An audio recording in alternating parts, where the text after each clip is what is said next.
বন্ধুরা, আশা করি তোমরা সবাই ভালো আছো। তোমার চ্যানেলে তোমাদের সবাইকে স্বাগতম। তো আজ এই মুহূর্তে তোমাদের সামনে যে বিষয় নিয়ে আলোচনা করছি, মাধ্যমিক বাংলার শেষ মুহূর্তের সাজেশন। তোমরা জানো যে এর আগের আলোচনায় তোমাদের জন্য বাংলার গল্প থেকে ইম্পর্টেন্ট কী কী রয়েছে, রচনা, প্রতিবেদন এবং করি থেকে ইম্পর্টেন্ট প্রশ্ন শেয়ার করেছি। আজ আমরা শেয়ার করব কবিতা থেকে। আজকের কবিতা আমাদের অতগুলো কবিতা পড়ার কোনো দরকার নেই, একদম তার থেকে কেটে ছেটে একদম লাস্ট মিনিট সাজেশন তোমাদের জন্য শেয়ার করছি। মাত্র 3টে কবিতা পড়তে হবে, কিন্তু যে কটা প্রশ্ন বলবো প্রত্যেকটা প্রশ্ন পড়তে হবে, কারণ এর মধ্যে দিয়েই তুমি কমন পাবে 5 মার্কের একটা প্রশ্ন এবং 3 মার্কের একটা প্রশ্ন। বোঝা গেল কি বললাম? কারণ আমি গল্পের ক্ষেত্রে কি বলেছিলাম, দুটো গল্প পড়তে হবে, মাত্র দুটো গল্পের ঠিকানা দিয়েছিলাম আমি এর আগের ভিডিওতে, যে দুটো গল্প পড়লে তুমি একটা 5 একটা 3 দুটোই কমন পাবে। আজ বলছি 3টে কবিতা পড়লে একটা 5 একটা 3 দুটোই কমন পাবে। কি কি কবিতা অবশ্যই বলবো, এবং শুধু তার সঙ্গে কবিতাগুলো যেমন বলবো যে এই দুটো 3টে থেকেই কমন আসবে সে ঠিক আছে, সমস্ত কিছু মেনে নেবো, কিন্তু যে কটা প্রশ্ন আমি বলবো ঠিক সেই কটা প্রশ্ন পড়তে হবে। কেন বলো তো? তার কারণ দুটো প্রশ্ন আসবে, একটা কোশ্চেন তোমাকে লিখতে হবে, প্রত্যেকটা ক্ষেত্রেই তাই। 3 মার্কের প্রশ্নও তাই, দুটো প্রশ্ন আসবে একটা কোশ্চেন লিখতে হবে, 5 মার্কেও তাই, দুটো প্রশ্ন আসবে একটা কোশ্চেন লিখতে হবে। তো সেই জায়গা যেহেতু লাস্ট মিনিট সাজেশন, তো একদম বেশি প্রশ্ন কিন্তু নয়, যে কটা প্রশ্ন সে কটাই পড়তে হবে যারা ভালো চাইছো। কারণ আমি যেহেতু কবিতা কমিয়ে দিয়েছি, মাত্র 3টে বলছি, সেখানে দাঁড়িয়ে তোমরা যদি সাজেশনের ওপরও সাজেশন করতে চাও তাহলে কিন্তু বিপদ চলে আসবে। আর যদি মনে না হয় যে না স্যার আমি সব পড়বো, তার জন্য ব্যবস্থা আছে, আমি প্রত্যেকটা কবিতা থেকে কী কী ইম্পর্টেন্ট কোশ্চেন রয়েছে সেটাও তুলে ধরেছি। তো যাদের একটু দুর্বল প্রকৃতির, ভাবছো যে আমাকে কমন পেতে হবে, লাস্ট মুহূর্তে অল্প সময় আমার হাতে আছে, অল্প একটু সময় পড়ে, তাদের জন্য 3টে কবিতা। আর যদি কেউ মনে করো যে না আমি স্যার সব পড়বো, আমার একদম 4টে প্রশ্ন 4টেই কমন দরকার, তাদের জন্য সব একদম ফুল সাজেশন শেয়ার করছি, কিন্তু লাস্ট মিনিট সাজেশন।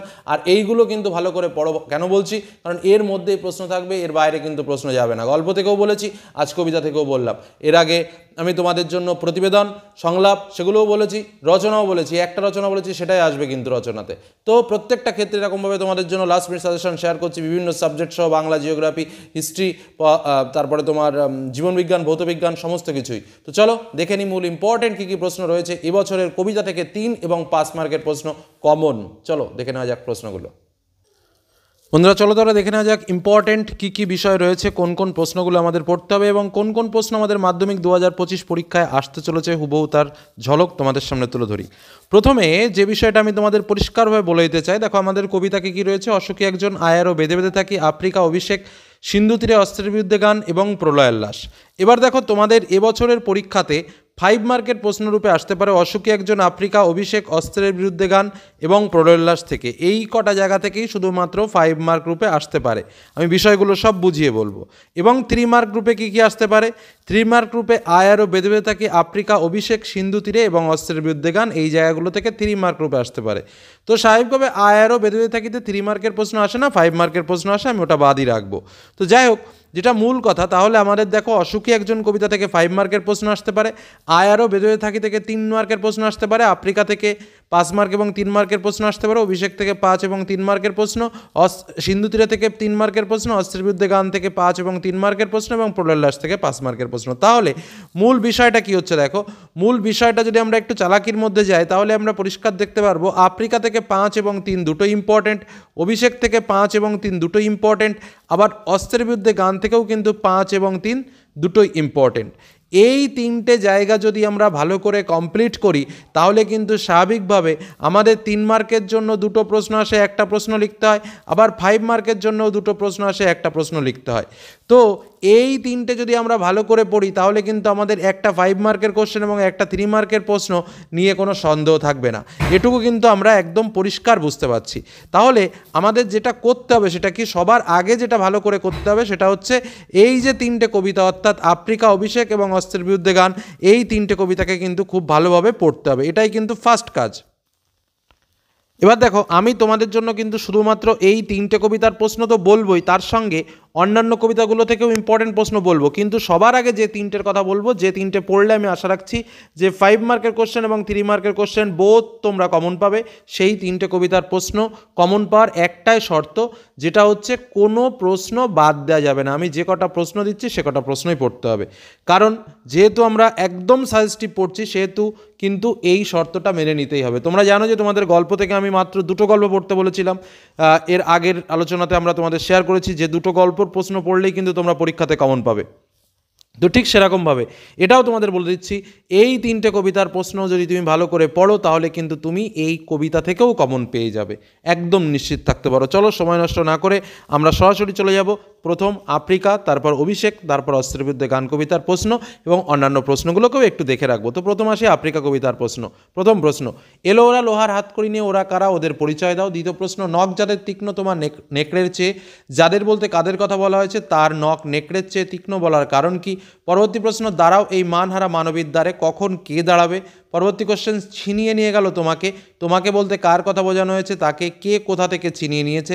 পরবর্তী কোশ্চেন, সভ্যের বর্বর লোভ, সভ্যের লোককে বর্বর বলা হয়েছে কেন। পরের কোশ্চেন, অশুভ ধ্বনিতে ঘোষণা করলো দিনের অন্তিমকাল, অশুভ ধ্বনি কি, দিনের অন্তিমকালের তাৎপর্য নির্ণয় করো। পরবর্তী কোশ্চেন, গর্ভে যারা অন্ধ তোমার সূর্যহারা অরণ্যের চেয়ে, কারা অন্ধ, তাৎপর্য লেখো। এবং তারপরে কোশ্চেন, চিরচিহ্ন দিয়ে গেল তোমার অপমানিত ইতিহাসে, তোমার বলতে কার কথা বলা হয়েছে, তার অপমানিত ইতিহাসের বর্ণনা দাও। একদম ছাক্কা কোশ্চেন, এই কোশ্চেনগুলো ভালো করে প্র্যাকটিস করো, 3 এবং 5 এখান থেকেই কমন পাবে। নেক্সট অভিষেক কবিতার প্রশ্ন। অভিষেক থেকেও ঠিক তাই, এবছর কিন্তু প্রশ্ন আসবেই, সে 5 পড়ুক আর 3 পড়ুক, এটা মাথায় রাখো। প্রথম প্রশ্ন, নমিপুত্র পিতার চরণে করজোড়ে কহিলা, পিতা ও পুত্রের পরিচয় দাও। পাঠ্যাংশ অবলম্বনে পিতা ও পুত্রের কথোপকথন নিজের ভাষায় লেখো। অভিষেক কবিতা অনুসারে মেঘনাথের চরিত্র বিশ্লেষণ করো। হেনকালে প্রমীলা সুন্দরী, হেনকাল বলতে কোন সময়ের কথা বলা হয়েছে, সেই সময় কি ঘটেছিল তা সংক্ষেপে লেখো। কনক আসন তেজি, কে কেন কনক আসন ত্যাগ করেছিল। শিরচুম্বী ছদ্মবেশী অম্বুরাশি সুতা উত্তরিলা, অম্বুরাশি সুতা কে, তার উত্তর কি ছিল। এ অদ্ভুত বার্তা, কোন বার্তা, কেন অদ্ভুত। রক্ষ রক্ষ কুলমান, একাল সমরে রক্ষ চূড়ামণি, বক্তাকে রক্ষ চূড়ামণি বলতে কাকে সম্বোধন করেছেন। কাল সমর বলতে কি বোঝো। রত্নাকর রত্নোত্তমা ইন্দিরা সুন্দরী উত্তরিলা, ইন্দিরা সুন্দরী কে, তার উত্তরটি কী ছিল। উত্তরে মেঘনাদের প্রতিক্রিয়া কী ছিল।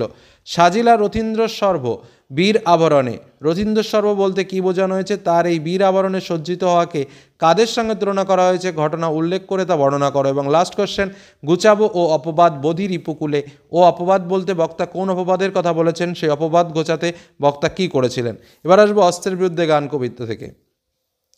প্রথম প্রশ্ন, গানের বর্ম আজ পড়েছি গায়ে, কে এই বর্ম গায়ে পড়েছে, গানের বর্ম বলা তাৎপর্য বিশ্লেষণ করো। দ্বিতীয় প্রশ্ন, অস্ত্র রাখো গানের দুটি পায়ে, অস্ত্রের বিরুদ্ধে গানকে কবিতায় কবি কীভাবে প্রতিষ্ঠা করেছেন, অস্ত্র কিসের প্রতীক। পরবর্তী কোশ্চেন, গান কীভাবে অস্ত্রের বিরুদ্ধে হাতিয়ার হয়ে উঠতে পারে তা কবিতা অবলম্বনে লেখো। পরের কোশ্চেন, আমার শুধু একটা কোকিল, বক্তা কে, কোকিল শব্দ ব্যবহারের তাৎপর্য কী। পরবর্তী প্রশ্ন, মাথায় কত শকুন বা চিল, শকুন বা চিল বলতে কবি কী বুঝিয়েছেন। পরবর্তী কোশ্চেন, হাত নাড়িয়ে বুলেট তাড়ায় কোন কবিতার অন্তর্গত উদ্ধৃতাংশে কবি কী বলতে চেয়েছেন। পরের কোশ্চেন, বর্ম খুলে দেখো আদুর গায়ে, আদুর শব্দের অর্থ কী, কে বর্ম পড়ে আছে। পরবর্তী কোশ্চেন, গান তো জানি একটা দুটো আঁকড়ে ধরে সে খড়কুটো, বক্তাকে, তার বক্তব্যের তাৎপর্য লেখো। নেক্সট আমরা আসবো অসুখী একজন কবিতা থেকে। যাদের একটা কথা বলে রাখি, যারা একটু দুর্বল তাদের জন্য জাস্ট এই 3টে কবিতার প্রশ্ন পড়ে রাখো, এখান থেকেই কমন পাবে। তবে অনেকে ভাবতে পারো যে না স্যার, অন্য কবিতাগুলো থেকেও কিছু কিছু ইম্পর্টেন্ট প্রশ্ন পড়ে রাখবো, তাদের জন্য আমি পরবর্তী প্রশ্নগুলো শেয়ার করছি, এগুলো একবার একটু দেখে রাখলেও রাখতে পারো। কারণ অসুখী একজন কবিতা থেকে 3 মার্কের প্রশ্ন আসবে না, শুধুমাত্র 5 মার্কের প্রশ্ন আসবে বলে রাখছি। আর প্রথম যে 3টে কবিতা বললাম সেই 3টেই কিন্তু মোস্ট ইম্পর্টেন্ট কবিতা। ওকে, অসুখী একজন থেকে 5 মার্কের জন্য প্র্যাকটিস করলে যে প্রশ্নগুলো প্র্যাকটিস করবে, তার প্রথম প্রশ্ন, তারপর যুদ্ধ হলো, যুদ্ধকে কিসের সঙ্গে তুলনা করা হয়েছে, যুদ্ধ আসার ফলে কী হয়েছিল, আর সেই মেয়েটি আমার অপেক্ষায়, কোন মেয়েটির কথা বলা হয়েছে, আমার অপেক্ষায় বলার তাৎপর্য কী। পরবর্তী প্রশ্ন, যেখানে ছিল শহর সেখানে ছড়িয়ে রইল কাঠকয়লা কেন, কী হয়েছিল বর্ণনা করো। পরের কোশ্চেন, রক্তের একটা কালো দাগ কোথায়, কখন, কার রক্তের দাগের কথা এখানে বলা হয়েছে। পরবর্তী কোশ্চেন, শিশুরা খুন হলো সেই মেয়েটির মৃত্যু হলো না, কী কারণে শিশুরা খুন হলো, মেয়েটির মৃত্যু না হওয়ার কারণ কী। পরবর্তী কোশ্চেন, তারপর যুদ্ধ হলো, যুদ্ধের ভয়ঙ্কর রূপের পরিচয় দাও। অসুখী একজন কবিতায় অসুখী কে এবং কেন। আয়ারও বেদে থাকি থেকে দেখো, শুধুমাত্র 3 মার্কের প্রশ্ন আসার সম্ভাবনা, 5 মার্কের প্রশ্ন আসবে না। আমি আর এটা থেকে বেশি বলছি না, জাস্ট প্রথম 2-3টে প্রশ্ন। আমাদের ডান পাশে ধস, পায়ে পায়ে হিমানির বাদ, আমার পথ নেই কোনো, আমরাও তবে এইভাবে এই মুহূর্তে মারা যাব নাকি, আমাদের শিশুদের সব ছড়ানো রয়েছে কাছে দূরে, আমাদের ইতিহাস নেই অথবা এমন ইতিহাস আমাদের চোখ মুখ ঢাকা। এই 3-4টে প্রশ্ন একবার একটু ব্যাখ্যাটা দেখে নিও। আচ্ছা, সিন্ধু তীরে থেকে দিব্যপুরী সমুদ্র মাঝার, এই লাইনটা কোন পুরীকে দিব্যপুরী বলা হয়েছে, দিব্যপুরী বলার কারণ কি। তারপরে দেখো, কন্যারে ফেলিরো যথা, কন্যার পরিচয় দাও, তাকে যেখানে ফেলা হয়েছিল সেই স্থানটি কিরূপ ছিল। বিস্মিত হলো বালা, বালাকে তার বিস্মিত হওয়ার কারণ কি। বাহরুক কন্যার জীবন, বাহরুক শব্দের অর্থ কী, কোন কন্যার কথা বলা হয়েছে, কন্যার জীবনকে ফিরিয়ে আনতে সে কীভাবে চেষ্টা করেছিল। আচ্ছা, তথা কন্যা থাকে সর্বক্ষণ, কোন কন্যা, সেই স্থানের পরিচয় দাও। অনুমান করে নিজে চিতে, কে কী অনুমান করেছিল? চিত্রের পোতালি সমা কাকে চিত্রের পোতালি সমা বলা হয়েছে, কেন বলা হয়েছে? নেক্সট যে বিষয়টা তোমাদের বলবো সেটা হলো প্রলয়ের লাশ থেকে, যেখান থেকে শুধুমাত্র 5 মার্কের প্রশ্ন আসতে পারে। প্রথম প্রশ্ন, অট্টরোলের হট্টগোল স্তব্ধ চলাচল, চলাচল স্তব্ধ কেন? অট্টরোলের হট্টগোল কি? সর্বনাশী জ্বালামুখী কে কেন? কাল ভয়ঙ্করের বেশে এবার ওই আসে সুন্দর, কাল ভয়ঙ্কর কে? তার ভয়ঙ্কর রূপের বর্ণনা দাও। তোরা সব জয়ধ্বনি কর। তোরা বলতে কাদের কথা বোঝানো হয়েছে, কাদের জন্য তারা জয়ধ্বনি করবে? গড়তে জানে সে চিরসুন্দর, কে কি গড়তে জানে? ওই নতুনের কেতনোড়ে কালবৈশাখীর ঝড় উদ্ধৃতাংশটি কোন কবিতার অন্তর্গত? আসছে এবার অনাগত, প্রলয় নেশার নিত্য পাগল, সিন্ধুপাড়ের সিংহদ্বারে ধমক এনে ভাঙলো আগল, উদ্ধৃতাংশটির অন্তর্নিহিত ভাব সংক্ষেপে ব্যাখ্যা করো। এবং লাস্ট, মহাকালের চণ্ডরূপে ধূম্ররূপে বজ্রশিকার মশাল জেলে আসছে ভয়ঙ্কর, উদ্ধৃতাংশটি কোন কবিতার অন্তর্গত? সংক্ষেপে মহাকালের স্বরূপটি উদ্ঘাটন করো। তো এই হলো আমাদের প্রশ্ন। আমি অনেক বেশি প্রশ্ন বললাম, তার কারণ আমি এক্সট্রা আরও 3টে কবিতার প্রশ্নের ব্যাখ্যাও আমি তোমাদের সামনে তুলে ধরেছি, 4টে কবিতার। আর মূল যে 3টে, অর্থাৎ অস্ত্রের বিরুদ্ধে গান, তারপর অভিষেক এবং আরেকটা হচ্ছে আফ্রিকা, এই 3টেই কিন্তু আসল। এটুকু বলে আজকের আলোচনা শেষ করলাম। এই প্রশ্ন কটা ভালো করে পড়ো। গল্প থেকে 2টো বলেছি, কবিতা থেকে 3টে কবিতা বললাম। এইগুলো ভালো করে প্র্যাকটিস করো, তাহলেই দেখবে যে পরীক্ষায় কোনো রকম কোনো সমস্যা নেই। এটাই হলো মূল বিষয়। তো আজকের মতো এখানেই শেষ করলাম। সকলে ভালো থেকো, সুস্থ থেকো, সাবধানে থেকো। ধন্যবাদ।